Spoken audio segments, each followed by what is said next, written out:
nane. Kwa hivyo wacha sasa tuzamie kuhusu swala hili.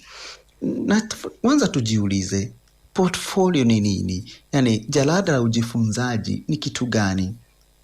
Jalada la ujifunzaji ni ule mkusanyiko wa kazi, ule mkusanyiko wa shughuli, ule mkusanyiko wa tathmini, ule ushahidi ambao mtu huwa anaweka kwa sababu ya mafanikio ya kazi yake. Na jalada hili linaonyesha tafakari za mwanafunzi ambazo zinaonyesha maendeleo yake katika kujifunza kipindi fulani. Ikiwa kwa mfano amejifunza kuhusu jambo fulani, ni vizuri aweke ushahidi. Sasa ushahidi huo wa magazeti, wa karatasi, wa picha, huu ndio tunasema unafaa kuwekwa kwenye hii portfolio.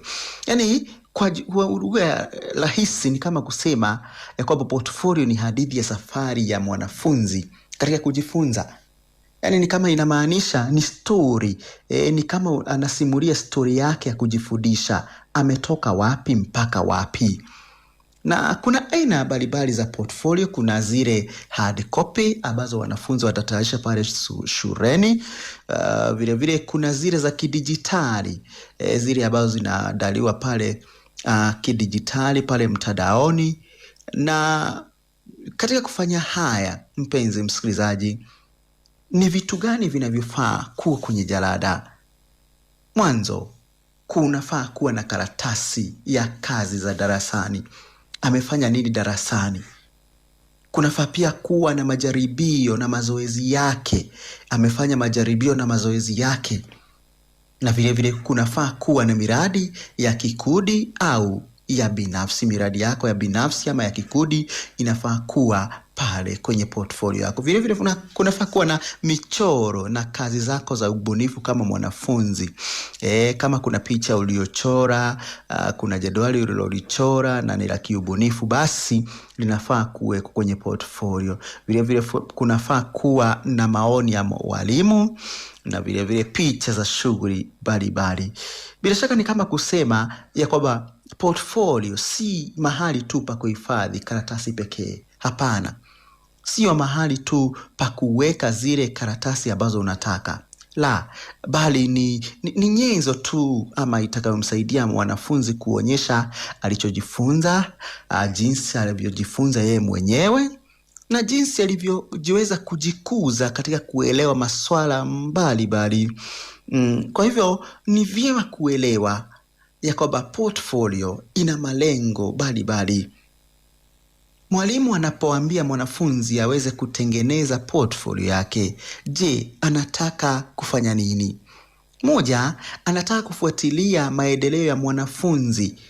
Mwalimu ataweza kuona mwanafunzi yale mambo yote amefanya kwenye portfolio, basi anaweza kutusaidia na kuelewa ya kwamba mwanafunzi ameendelea vizuri. Pili, ni njia tu ya kuhifadhi ushahidi wa kujifunza. Kwa hivyo itabidi ya kwamba badala ya kutegemea tu mambo ya kukumbuka, mwanafunzi atakuwa na ushahidi wa kile ambacho amefanya. Vile vile portfolio inasaidia kukuza masuala ya uwajibikaji, kwa sababu mwanafunzi hujifunza namna ya kutunza kazi zake na kuchukua jukumu la maendeleo yake, na vile vile inaweza kusaidia katika tathmini. Kwa hivyo mwalimu akiangalia portfolio ya mwanafunzi anaweza kupata picha kamili ya maendeleo ya mwanafunzi.